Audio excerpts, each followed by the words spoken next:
Thank you all for joining us from our surprise visit with like one of my heroes, Dr. Latanya Sweeney. I'm geeking out here. The session it's mutual. please say that again. Oh, Lord. It's mutual, yes. It's gonna be my ringtone.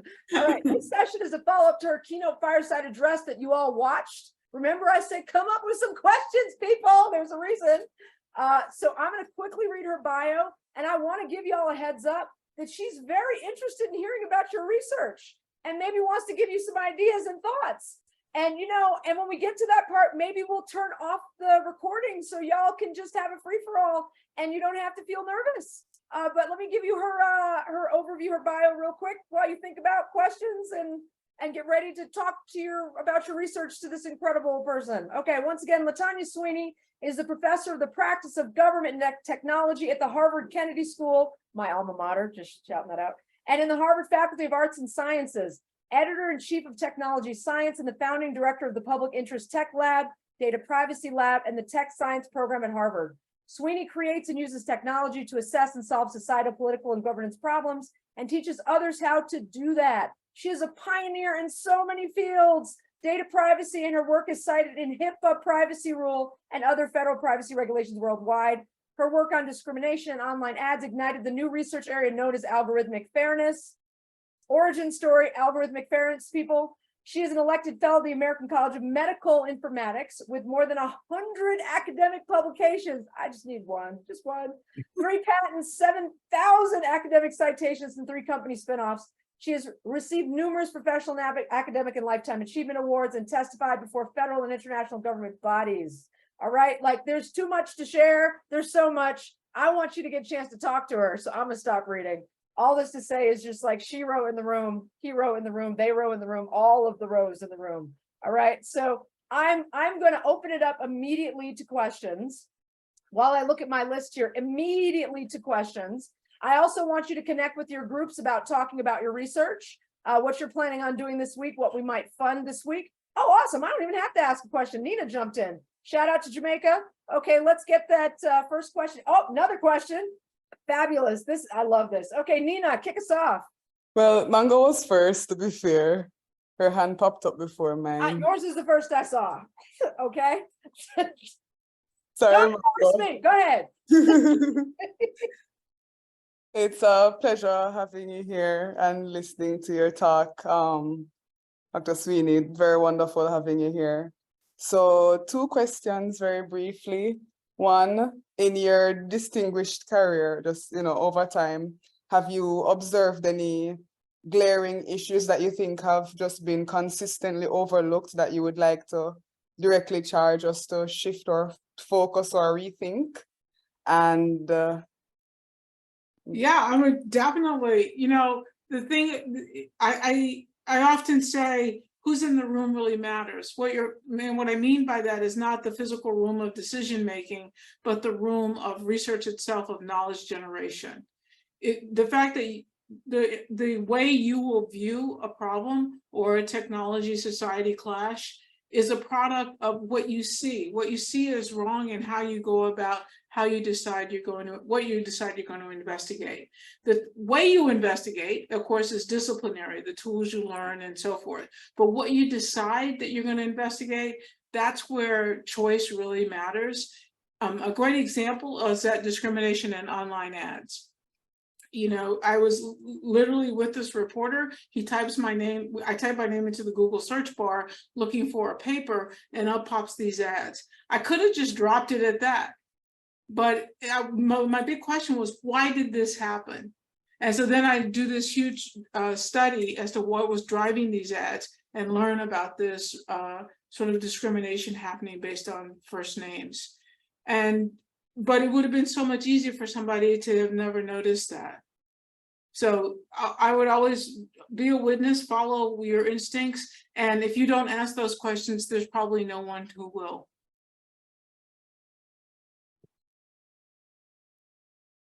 Let's bring Mango up. And I love multiple part questions today because we got an hour, people. So multi-part questions are welcome. I know I've poo-pooed those before. I'm 5-part questions fine. Thank you, Mango. Let's jump in. Yes. Hello, Dr. Latanya Sweeney. I am super excited to meet you, and I'm so honored. My name is Mango, and I'm doing my PhD in political science at the University of California, Berkeley. My research usually focuses on disability politics, kind of, and I'm coming in this space noticing that, like there's barely anything on disability in the political science field, because it's a space that was occupied mainly by, like able-bodied white men. Other marginalized groups have kind of found their way into like representation, but persons with disabilities have not yet. And because of this, I find so much inspiration from your talk. And I have a three-part question. So I'll start with the first part. You talked about how, when you're going to college, like computer science didn't exist, right? It was either you're doing, mathematics or engineering or this and that, but you somehow have ended up here where you are, and I just wonder like how you figure yourself out when there's this thing that you're seeing and it doesn't seem to exist, and you're also trying to figure out what this thing is, but you're kind of sure that this seems to be the way to go, but when do you know that it's just delusions of grandeur, and or when do you know that there's actually something here that I should like go after? That's the first part of that question. The second part of that question is, you started this thing with so much passion.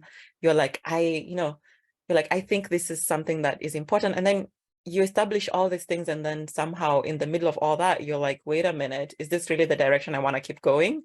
Wait a minute, was my worldview the right worldview? Like, do I even want to be in academia? Like the fear that would happen, like, how do you deal with that fear that keeps you, there? And that's the second part of that question. The third part of that question is mistakes. How do you deal with mistakes? How can you recover from mistakes, especially when people see you as a person of, authority in whatever field? So, how do you know what path is the right path? History is weird. It's weird because we write it in hindsight. And so you look at, so when we write up a summary of where I've come and my journey and my path, it looks so organized and so fluid. That's so not real, and it's not real for anyone, and if you take anyone who's gotten enough gray hairs and have been around for a while, that's what it looks like. But when you're on the other side, that's not what it is. So, I'm also a faculty dean at Harvard, and Harvard has this part of the college that's kind of like Harry Potter land, where they divide the students up into houses. And so my family and I live in one of those houses. We're sort of the ambassador of it. It's 400 students in that house. And one of the biggest things I try to convey to those students is they all feel like they have to go, they have a plan for where they're going to go. And they're all nervous about that plan. And the truth is that it's fine to have a plan, but life may not give you that option. It just might not be in fact, almost no one can have their life planned out by age 20, right? Life is just not going to go follow the script that you set out for yourself. The question is, but having a script gives you direction of where to go. And then after that, you have to move as the opportunity, your interest, and your North Star takes you. I think in a lot of ways, that is a better description of my journey. I started out wanting to be a mathematician. Then I take a computer science class. I want to be a computer scientist. And, when I was a graduate student, I probably mentioned this in the video, you could see the amazing technological transformation that was coming. And just the strong belief I had that this was going to be the great equalizer to the better way to a better democracy. And and then just a chance encounter with an ethicist was to change my life forever, and change my life into trying to make the case for what our technology society clashes, doing an experiment to make it clear it exists, and then finding solutions for it. in many ways still motivated by the younger me, who was the graduate student, who said, wait, there's a better tomorrow coming. But spending the rest of my life trying to make that better tomorrow actually happen. So that's probably a more accurate way to write about my journey. So what does that come down to? That comes down to a North Star and a why. And each of you will have to figure out, and you'll find out, what is your North Star? What keeps guiding you? For me, it's definitely been my great-grandparents, you know, just often going back. They raised me from an infant, and just going back to their lives and their struggles. And really, it's always been my North Star of what's right and what's wrong. And then the other question is, why do you do what you're doing? What is your why? You know, there's no wrong answer to it, but it's all about finding your answer to it. That really does matter. Once you can answer what's your North Star, how you're determining right and wrong, and your why you do, why you want to do, what you think you want to do, then it helps give you focus and direction. And if things aren't working in that way, you'll still have a way to navigate yourself. The earlier thing that you mentioned in your own work was around disability. So the issue of disabilities in technology is huge for exactly the reason that you articulated. And it really continues to just underscore the misfit of technology to society in general. So we've done some work in that space. I encourage you to keep working in that space. You know, those are, again, are voices that we don't hear in our own work. In 2020 election, we showed how most election websites couldn't be used if you were visually impaired. And that was the year where everyone needed to depend on websites. So just something as simple as a basic need of how do you participate in democracy by getting registered to vote and checking where your polling place is something that became inaccessible to a group of people. Yeah, I think I answered them all. I took notes. I just want to shout out, and I'm not sure if Mango saw this in the chat box, but it was beautiful how she framed the questions and presented them. In fairness to Nina, she did not have the Mango role model to follow. So if she wants to jump back in, that's fine too. Nina, you got anything? You got called back to the table. I do have a question, as I said, was off the record, you know, and I think I would elaborate more about my background, and it would make sense why I even asked that particular question. But yeah, I went already too, so I can wait a little. Okay. And I know we've got a bunch of people who are excited to chat with you once the cameras go off too, some research discussions and some personal questions. So we always make time for that as well. Rebecca, take it away, please. Hi, Dr. Sweeney. It is so cool to see you and to be able to interact with you. I feel like I'm also in Mongo's program. I study political science. I'm starting my 4th year, and I study the criminal justice system and how it relates with the American political economy. But so this is like, I don't necessarily sit in your discipline, but it's just such an amazing honor, and it's an inspiration to see somebody who has maintained such a high level of mastery over their field. And so it's just super inspiring. So thank you so much for spending the time with us. I have a question. So something that you said yesterday really struck me. You had said quite explicitly that part of the reason why you pursued academia and you want to be a professor is because you desired the platform to be able to enact change, and you had a very clear conviction about that. And that is exactly the reason that I ultimately chose to invest into academia. I struggled a lot in undergrad with what I felt was like an extreme insulation when I study like urban violence, gun violence, and I just felt like in discussions with some of my advisors, it just felt like the topic was just so distant for them, and it didn't feel like there was really any inclination to actually try to bridge those gaps between what we were learning and what community members, the lived experiences that community members were going through. There was just no incentive to sort of talk about that, and so I was just really inspired by you saying that. And I guess as somebody who is a grad student, who's obviously the big thing right now is just publishing and trying to, articulate your vision and your research agenda. It would be really encouraging if maybe you can say a little bit more about when you started to feel like doors were opening for you to be able to speak outside of the discipline. and to sort of like affect things that were outside of just like the academic bubble? When did you start to see impact? And another thing is just that like your CV is like crazy. I just want to talk about productivity as well. Like, how did you manage to, because I don't want to, like, it's always I'm sure there's always a tension for all of us about feeling like investing so much of our like lives into what can feel like an academic machine. So what did like work-life balance look like for you? And yeah, if you have any tips on like how to manage time and to pursue things that ground us as we're doing our work. Thank you. These are fantastic. These are fantastic questions. Big shout out on the criminal justice work.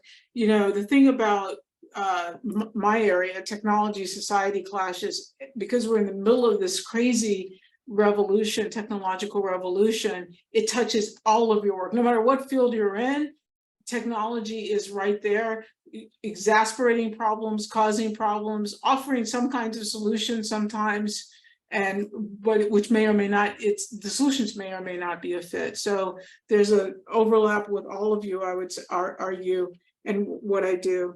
How do you butt a discipline? You know, I don't know that I started out thinking I was butting the discipline. I was naive in thinking that I was actually doing the work of the discipline.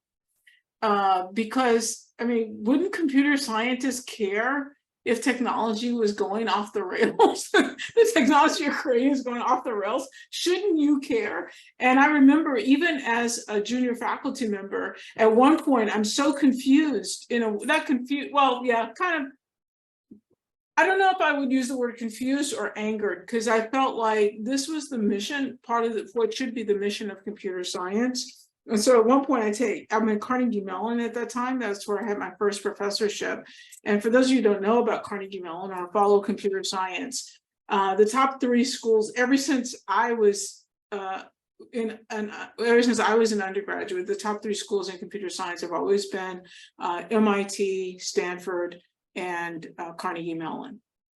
So Carnegie Mellon's kind of odd in there because computer science just sort of dwarfs the entire school. And it's only known for 2 things: computer science and actors. So try to get into a school play. You can't, because the tickets are crazy expensive. People from LA fly in just for a school play, and computer science those are just 2 crazy things. So anyway, I decided I was going to survey the entire faculty to find out, what do they think about clashes? Each one of them had major clashes in their work. Were they going to invest in figuring out the problem, or did, how did they see it? And so the answer came out that many of them felt that's the job of sociologists. Their job is just to create technology and let somebody else in their discipline figure it out. And of course, that's totally irresponsible, because a lot of the things that one can do in the creation of technology, the knobs you can turn, the choices you can make, you're ignoring them, or you're making them in some blind interest or your own self-interest. And so therefore you're not really being fair. So I had that kind of vision. So in some ways, I think I was a little naive in thinking that my job was really trying to convince computer science to be its better self.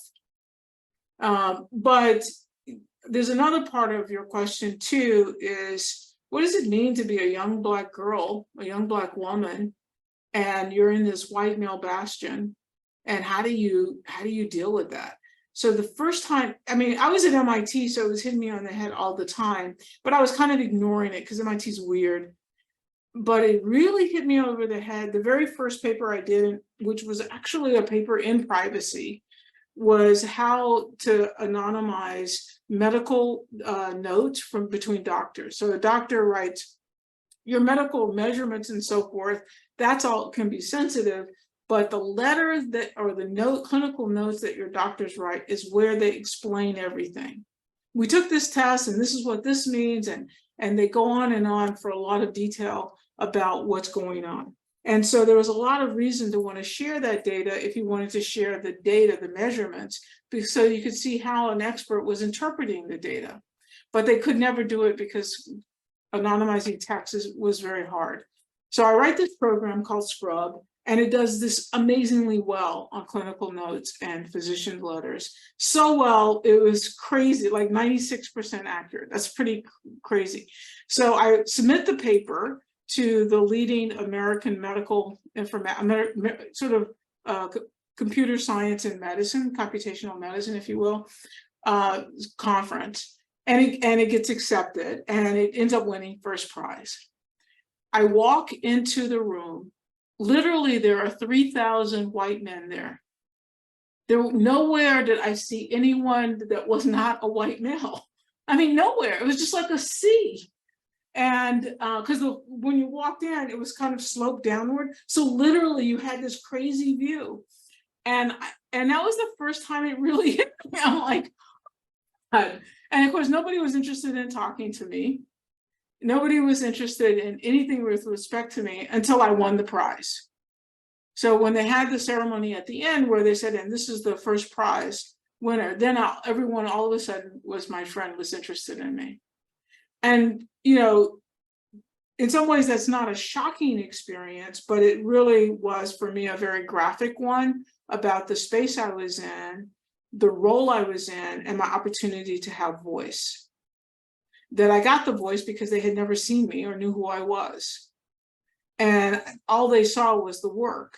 And the work, they couldn't believe, right? It ignited them. And so, you know, but we have to work through that every day with people who do know who we are and who are always often trying to discount and say, well, not from you, because in some ways, the lack of greeting me or lack of answering my questions in sessions and so forth was a way of saying, well, I don't know who you are, but you're not really relevant, right? And that's a reality that many of us have to face each day. That's why, you know, it really does come down to, you know, keeping your eye on what you feel is important. If you get caught in those other emotions and these other issues, it is important to acknowledge they're there because they are there. It's important for you to have some sanity about like how people are maybe responding or not responding to you. But if you let that consume you, you won't be able to move forward in the direction of your own vision. And so it's really important. This idea of having a North Star, this idea of knowing where you're going is really important, especially if you find yourself in a hostile setting. You didn't ask this question, but I'll give you some rules of thumb. One of the ways, so there was a group of us who were women of color who found ourselves in computer science around the country. Not very many, a handful, but we found each other and we began to share notes about what was working and what didn't work. So one of the things that didn't work for any of us was the normal mentorship role in graduate school. That normally the way graduate school and computer science work is how it works in most disciplines, where you have an advisor who's sort of your mentor, and your idea is over time you sort of learn the craft of research and development until you can write a thesis of your own. And none of us were getting proper advice from our advisors. But we learned that if we actually made a committee, we took 5 or 6 different people across the department, we could actually play answers against each other to get the right advice. We could ask a question from one, and then when we go to the second person, instead of asking the same question, we said, well, I'm thinking about, and then we recite what the first person said and see what we get as an answer. And we would just keep doing that until you sort of began to evolve your answers. So those are just kind of techniques. The work-life balance, it was incredibly stressful. If anybody ever offers you a dual appointment, a dual professorship, do not take it. It's like I was a professor in public policy and a professor in computer science, and promotion depended on the criteria for each separately, as if you didn't have the other one. There was no notion of how these might combine. And because you're in 2 different disciplines, there's no joint journal, right? So that was very, very painful. It was a horrible way to learn that lesson. You avoid joint appointments if at all possible. Another, I do think many of you will find also, another thing that really happened a lot for women in computer science as they went through graduate school was they found that the newer areas within computer science were much more open to them than the more established ones. So theoretical computer science is as old as computer science, right? It's kind of where it sort of starts with Alan Turing and so forth. And it's really, kind of a white male bastion unto itself.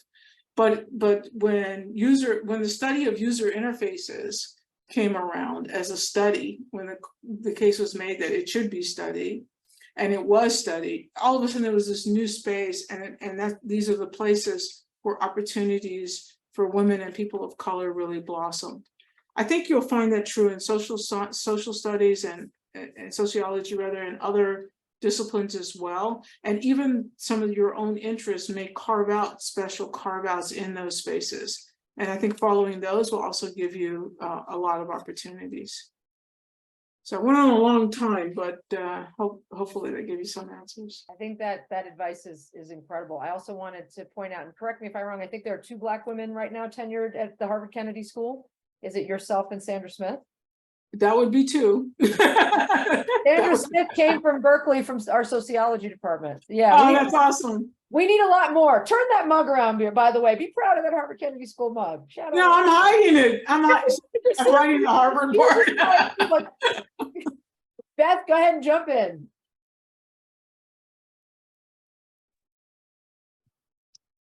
Hi, Dr. Sweeney. Thanks for coming today. I am in a sociology department and working on a PhD in sociology. My interest is around sociology of knowledge. So who gets to decide what constitutes knowledge? Who gets to decide who's a valid knower? What are the different ways of validating knowledge? So Western scientific method, oral histories, traditions, all those kinds of things. And so I am working now with large language models, and I'm really interested in thinking about the epistemic implications of AI and the generation of new knowledge, and the kinds of knowledge that is maybe ignored or erased or devalued as knowledge. And I find that more and more as I'm going into technology with my sociology and going deeper into computer science and the ideas behind large language models, I am getting more and more worried. I have really existential fears around some sort of like cataclysmic epistemic erasure, where we all get our information from ChatGPT that in turn got it from like some tiny subset of all the world's knowledge. And so I'm really curious about some of these philosophical questions. And I'm curious if you could talk a little bit about some of the philosophical or sort of existential implications that you're seeing from technology, and who is involved in those conversations. It sounds like a lot of places where these conversations around AI and language models and generative technologies are really technology focused. And I'm curious if you're hearing and involved in conversations that are a bit more around so the existential pieces, the bringing in philosophical conversations, so that I can jump into those conversations and find people who have similar existential concerns. Thank you. So first of all, that's fantastic. I mean, it's an issue certainly that I've been thinking a lot about, and working with as AI becomes a revolution within the revolution, right? In these large language models, I think ChatGPT is a great poster child for the process. And this question of knowledge and who gets to decide and so forth is fantastic. The time could not be more right. You know, I'll just use ChatGPT as a easier way to answer a lot of the questions, because I think it's really easy to understand the nature of the beast using ChatGPT, though it's not limited to ChatGPT and it takes variations. But the first thing is, we are all everyone on this call is invested in this idea of knowledge being these silos that our disciplines have put together, and adding to these silos, putting more bricks in the wall, or whatever metaphor you want to use, about how this knowledge is going to be built. A student of mine, so this past spring, students and I explored ChatGPT. A student writes into the prompt of ChatGPT, write an academic paper by Latanya Sweeney. ChatGPT produced a beautiful paper. It was about data privacy. It was described a study that had been done, had beautiful format and everything, except it was a study I never did. It had results that were statistically significant. It had citations that looked gorgeous, except none of them were real. Now, that's pretty amazing. So what happens when all of our disciplinary silos, the very places that you're searching, are all fake, made up papers? None of it's real, right? So we took a set of papers and we had ChatGPT make up some medical papers, you know, and gave them to editors of medical journals, and they couldn't do better than guessing real papers, real submissions from made up ones. That's crazy. That's spooky crazy. Now, the longer the paper submission, the easier it is to tell it's made up or made from ChatGPT. But for journals that have short papers, very hard. It was no better than guessing. That's really in the medical community. I mean, I think that's amazing. That means that all of our knowledge silos are up for grabs. They can be filled. It's like misinformation at a different scale. You know, right now we teach students in high school that, oh, you can tell the difference between fake information and so forth. All you have to do is search around on Google, find a reputable source, and move on. Except now what happens when the reputable sources aren't reputable anymore? Right, so that's one way I think about it. Your other point about erasure of voices. So where exactly did ChatGPT come from? So Google invested in ChatGPT.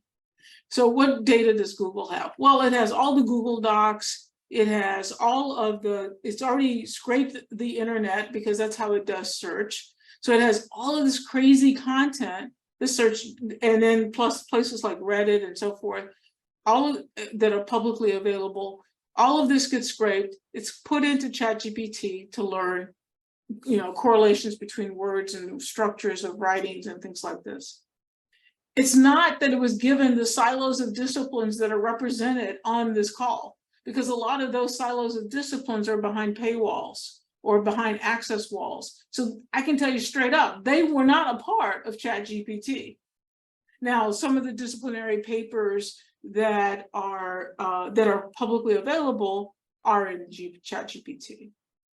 But what's wrong with that kind of learning? Well, it turns out ChatGPT is the most racist, sexist, you know, you name your is that it could possibly be. It's so bad, they actually write another program to interface between the raw content that comes out of ChatGPT and the real world, right? That's how bad it is. But it still sneaks in. Like one student of mine was able to show things like in some of the writings, you know, the equivalent of well, she did pretty good for a girl, things like that. You would see those kinds of catchphrases and things like that. So we're reminded that the voices that are getting magnified by ChatGPT are not our best, are not our most knowledgeable voices. They're the voices that were on the internet available to ChatGPT to learn from. Somewhat arbitrary in nature. What's the future of the internet? The future of the internet is right now, most of the internet is human generated. But in 5 years, most of the content, my prediction is that most of it will be generated by ChatGPT or its cousins, which means we as humans will be in a bubble, an echo chamber of a kind, of ChatGPT telling us variations of the same thing. We think they're independent, but they're all really coming from one voice. And some of those voices, and I think Beth's point was that some of those voices are just not going to be present. Some of those voices that might be even human are not going to be heard, or they're going to be discounted. And so this is a real challenge for all of us as we enter the age of ChatGPT. That sounds pretty gloomy and doomy for a technologist or a computer scientist. So I want to say, I'll give you a little bit about what's positive about ChatGPT. So I have over 100 academic publications. I can tell you through sweat and blood was paid in orders of months for every single one of those papers. I mean, it cost a lot. to write those papers, to do that research. My colleague wrote a book in 7 days with ChatGPT. Think about that. That's crazy, right? So that's so as you're the use of ChatGPT to write first drafts of parts of writings, I think is here to stay. Because I mean, wouldn't you all want a first draft of something you then just had to edit? Like that would just be like, don't all of us want a little writer at our call to say, hey, give me a sample of this or that I can then edit. And I do think that that's our future, that it's sort of an evolution, a tool, the sort of a benefit of it, if you will. We've got Nina back. Nina, you've got the floor. Thank you very much. Incredible Thank you, question Dr. about Sweeney. Even what you just mentioned, there's so much to think about. I know for sure ChatGPT would be so much more appealing to me if it spoke Jamaican patois. That would be a whole different ballgame. So my name is Nina. Or you might hold out the last of the humans writing up in.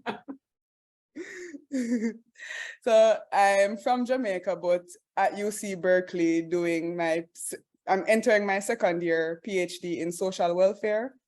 My background thus far has been in social work, and before I came here, I was teaching back home and doing research on various social issues at my local university. Unfortunately, one of the side effects of doing research work, which you got a first-hand overview of as it develops, is just how people get to gatekeep certain kinds of data and put ownership over certain kinds of data. With social work, it gets more complicated because we're talking about social issues that affect everybody. So I notice you have the public interest good. This is, I'm partially asking you to elaborate on that, but the question I'm asking directly is, how do you feel about a kind of equalizer where governments and other kinds of bodies, but particularly governing bodies, if it pertains to social issues, do not actually get to gatekeep sensitive data pertaining to things like human trafficking. So for instance, for my dissertation, I would love to explore commercial sexual exploitation of children in state care, and even just accessing that data is a bit of a challenge, just for the US in particular, not to mention other spaces. So I'm wondering how you think, what you think about it. I've been mulling over the idea of having sensitive data be open source enough for the public who may not have certain other kinds of agendas and vested interests, or perhaps sometimes an international partner will come and commission a research study and then they leave with the data and that's it. So what are your thoughts on, making these kinds of issues, which everybody on the ground is able to weigh in on at a different level? What are your thoughts on just equalizing that kind of space? Yeah, well, so I spent a lot of my career in data privacy, sort of, and this is like these are the tensions that are right in the center of it all. One is, this is part of the tension. There's also this relationship, this asymmetry information relationship between individuals and private companies. And just to link it quickly to the ChatGPT, all of us in the academy, none of us even have access to the data that ChatGPT was used. We can't even get that data. That's pretty amazing, right? So there are the data has become a kind of currency and a kind of power structure. In some ways, it probably always has been. And I think what you're underscoring is not the relationship of the individual to these private companies or the academy to these private companies' data silos, but you were specifically talking about holding government itself accountable, And so, like in the United States, we do have historically a view that the government doesn't get to keep secrets from the public, from the people. And but the government often tries. And so, public records requests, the Freedom of Information Act request have often been a very powerful way to get insider data out of the government. So it takes a process and it takes a little time, but if to the extent that the human trafficking or the commercial exploitation that you're talking about is in data, is in government kinds of records, or is related to the kinds of records you want on the government, that would be one way.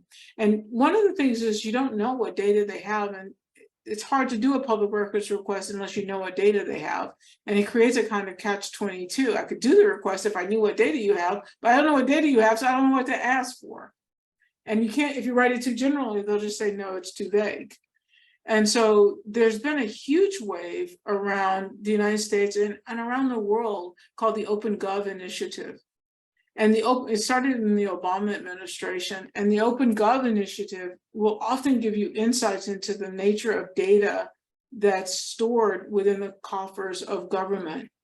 And if at a minimum, if the data itself isn't useful, you can at least know in a public records request what kind of data they should be having, and you can get and you can get access to it.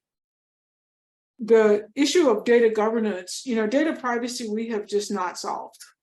And I do think it's taking on a new form of data governance. Who owns what data? How do we share it? How do we access it?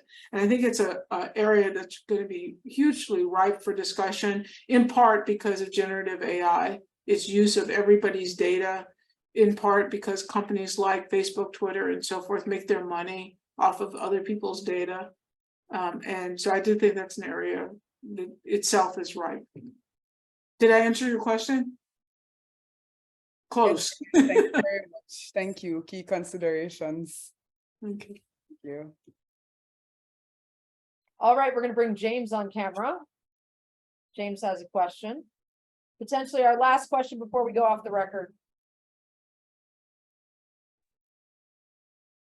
Hi, Latanya. I'm really excited meeting you today. And I think most of the questions I was going to ask, thankfully Mango asked them, but I definitely have a follow-up. My background, I'm originally from Ghana, and my background is basically math. I'm studying for a PhD in math and science education, looking at math education more carefully. And I'm very familiar with the not the math person rhetoric, which is why I decided to get a PhD in math. And I'm looking at the space intersecting both technology and math education, especially with regards to minorities and how most of them are unable to pursue more advanced math courses because there are some math courses that are gatekeepers. But my question, listening to you talk, is based on if you can reflect on a moment in your life where you dealt with conflict, seeing that you were mostly the only person advocating for yourself and everyone else wasn't like you or could not understand your context, how did you navigate such moments, and what were the risks, and how did you navigate that? I'm very interested in that aspect of conflict, which usually comes up a lot if you are the only person in the space, and then the risks that do come up when you're also navigating conflict. Thank you. Yeah, I think those issues probably no one on this call is unfamiliar with, right? In order for each of you to be where you are today, to be on this call, you've faced the same thing. I mean, you've had to make decisions. You had risks. They probably came from places that were even closer to you that maybe you didn't even expect. In some ways, managing risk is a big part of this, like how you'll just make a decision and how do you stay the course. And I think some of it, for me, was there's a kind of naiveness comes from the younger you are, it's a little easier to discount long-term risk because there's a kind of naiveness that comes from it, that I'm here to do whatever it is I came to do, and you guys are just messed up or whatever, and you carry on. And I think that that's okay, but you just have to have the right feedback system of what do these people value and how do I produce in my spirit what they allegedly value, you know. And I think trying to find those points of intersection is really important to succeed. You know, in other words, where is there a common place where what you want to do and where they intersect meets? If the work that you want to do is not going to be recognized in any of their journals, and you're an assistant professor, it's going to be really hard to get promoted. It probably will be impossible unless you can find a way to communicate to them early what the challenge is and do they value this work, and if so, would they take this as a substitute, right? But it's a bit of a negotiation. Everyone here, if you're in graduate school, it's all about negotiating your way out. You know, when getting out when they say you've learned enough, or they can't pay you anymore, or they're tired of you, or you know, you lasted long enough. You know, I mean, we would like to think it's about other things, and history will write it to look like differently, but that's not really what it's. There's this whole interpersonal these interpersonal issues that are coming out in this conversation about what's my North Star, why do I do what I do, why am I willing to take this risk, you know, how do I manage this situation, is really what the process is really all about. You know. Hopefully I've given some answers. Incredible Except the faces of everyone on camera look more horrified now than when the call started. What you're not, that's tears of joy. All of us are like in it right now. Like you, this was incredible. It's such a gift to have you here on the record, and I'm very excited about our off the record conversation. Thank you all for watching. For more information on SICSS-Howard Mathematica, visit our website, follow us on social media, and join our email list.